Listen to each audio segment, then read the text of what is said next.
Good afternoon and thanks for joining us. I'm Keith Silva.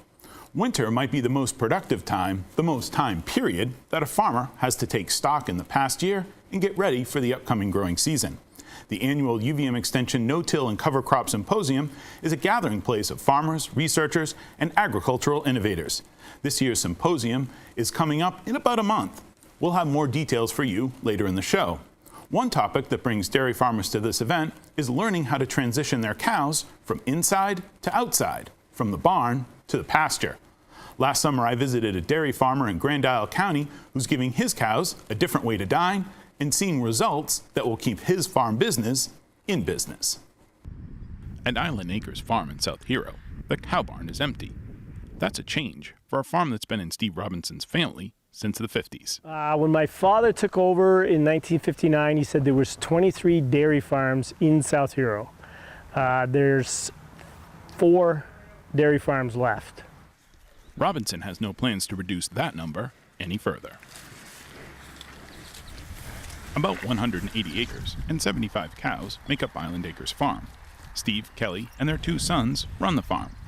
A few years ago, Robinson put up some fencing and started to pasture his dry cows, those cows not producing milk. And now he's going all in.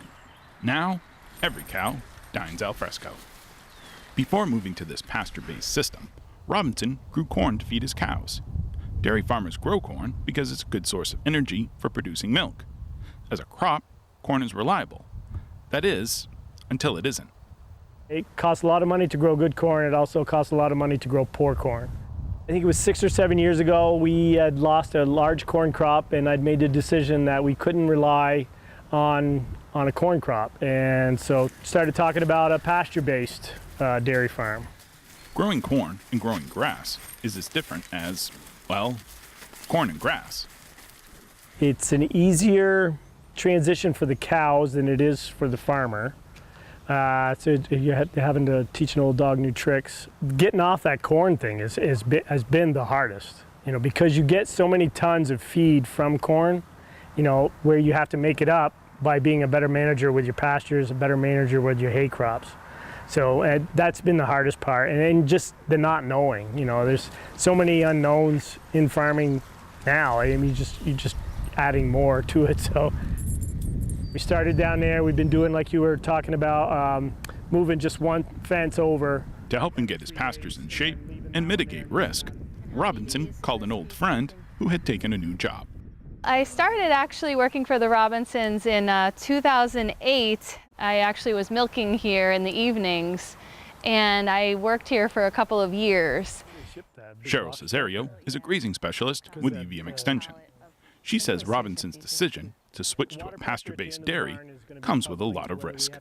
A farm like this, a very well-managed farm where, you've been doing something a certain way for so long and it works, to then have to switch and do something different, I think is a huge leap, just because it's a huge risk, especially years like 2018, right, where it's a challenging financial climate, so it's even a bigger risk to take and do something different.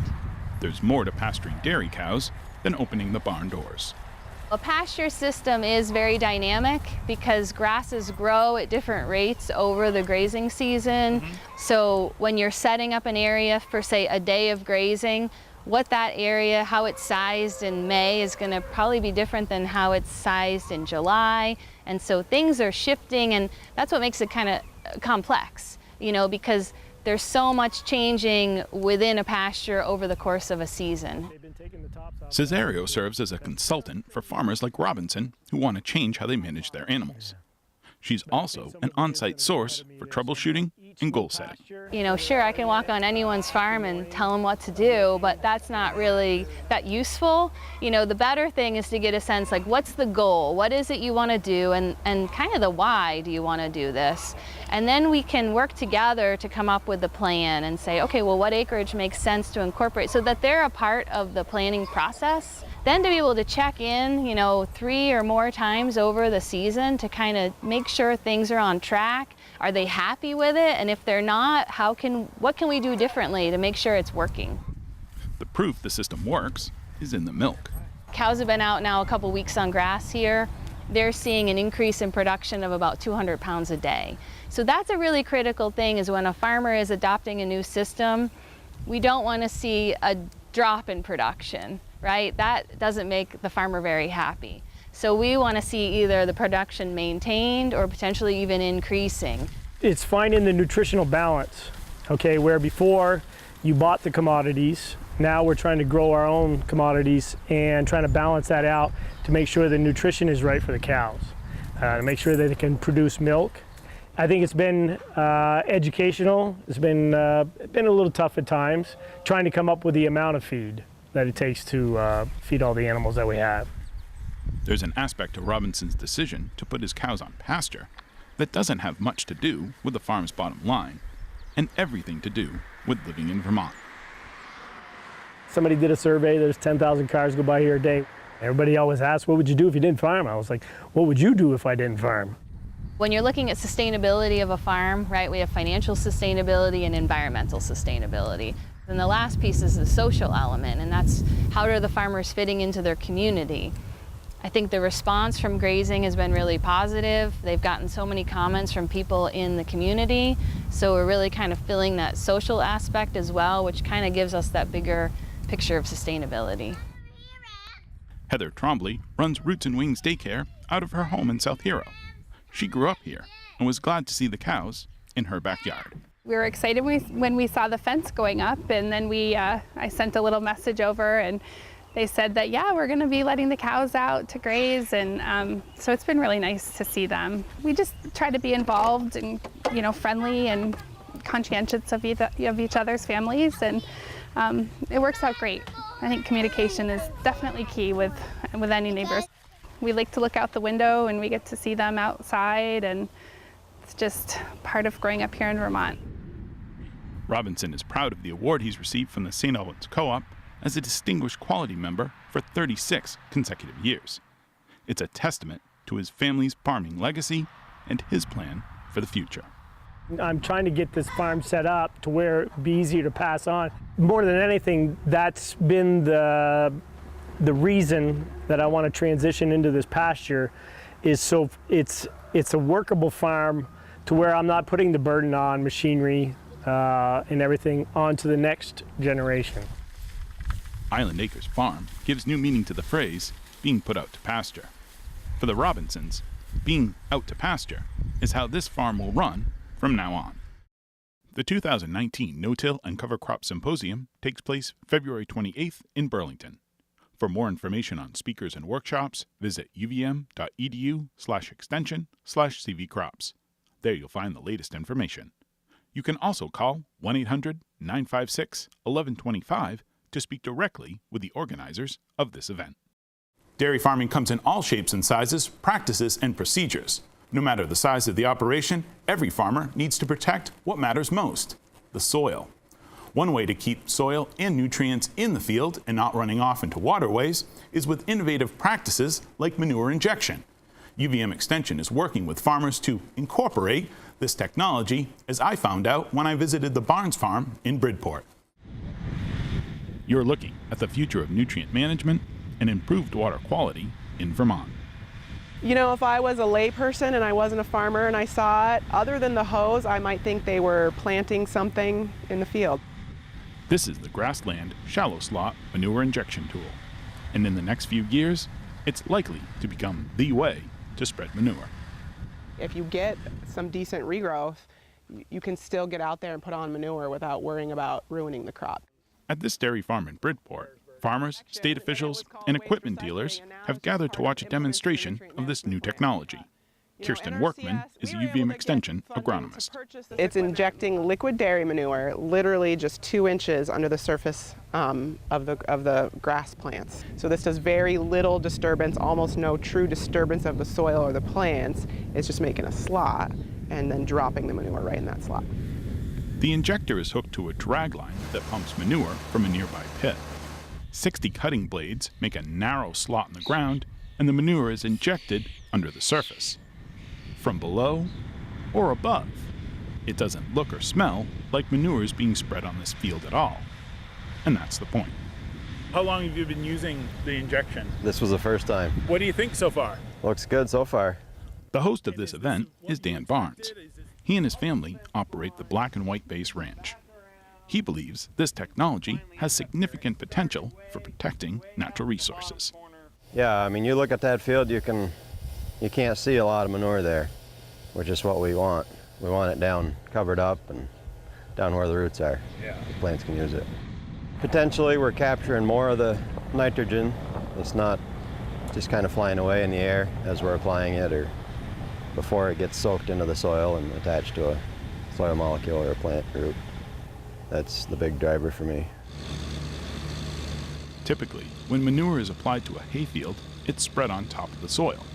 When it rains, some of the nutrients in the manure, like phosphorus and nitrogen, can wash off and end up in waterways.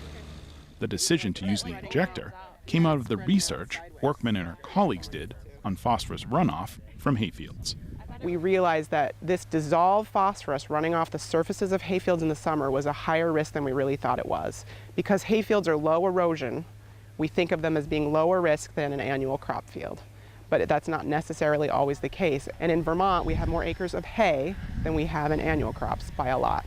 And so that can be a potentially very large, risky situation. And so we recognized that, identified that, and we started looking into what could be the best technology. This is one of the largest manure injectors on the market and costs around $100,000. UVM Extension received a grant from the Vermont Agency of Agriculture, Food and Markets to buy it and to subsidize the cost of its operation for 2 years. Extension contracted with Matthews Trucking, a state-certified manure applicator, to run the injector. Farmers pay $26 per acre to use it on their farm. A practice like this, I think what we see is over the course of about 3 years, we start to see really rapid adoption. If it works, and once they get all the kinks worked out, we start to see pretty quick adoption for practices that are working really well like this. Like all the things that we try and do in Extension, we're trying to vet that out for the farm before they go ahead and make that purchase on their own. Many of the farmers and attendants haven't seen this technology used in Vermont. This demonstration has helped Allan Brisson make up his mind. He runs a 1,000-cow dairy in nearby Ferrisburg. I think it's very likely that I'll have one or something very similar for next season. Brisson figured he'd need a smaller injector that would cost about $85,000. At a time when the price being paid to farmers for their milk is the lowest it's been in a decade, any decision to buy anything has to be worth it. It is a tough year to be a dairy farmer. It's the toughest year for me, I would say, in the last 5 years. Cash flow is tight. Any expenditures that I'm looking at right now have to cash flow. They have to pay for themselves or make money, or else we can't afford to look at them. And I believe that this is one of those that will be a moneymaker. Yes. Yes. Making sure their farm stays profitable is a farmer's primary concern. But it's not the only thing they have to consider when making decisions. Issues that occur outside the farm gate are also a farmer's business. Well, let's be realistic. There are a lot of factors in every decision we make, and unhappy neighbors can be a real headache at the wrong time. And if we can do a little thing like this and keep our fences happy, then we're good. Be a good neighbor. When you do something, say that's polluting the water, you're using up a resource that can't be easily replenished. So if you can find a way to get your work done the way you need it to get done and not pollute the water, isn't that so much better? And then if you can look at it and you can say, hey, I can save some fertilizer because I'm injecting this manure in the ground. I'm not losing my nitrogen off into the air. There's another plus. You're saving money there. And then from another standpoint, the good neighbor standpoint, if you can cut down on the smell of that manure, we've got neighbors that live all around us. And I mean, I don't take pleasure in stinking up the neighborhood. I mean, it just looks like a win-win all around. As this technology spreads across Vermont, it's sure to help farmers better their bottom line and improve Vermont's natural resources. That's a wrap for today. As we say goodbye, I want to thank everyone here at WCAX for making this program possible. And as always, thank you for stopping by Across the Fence.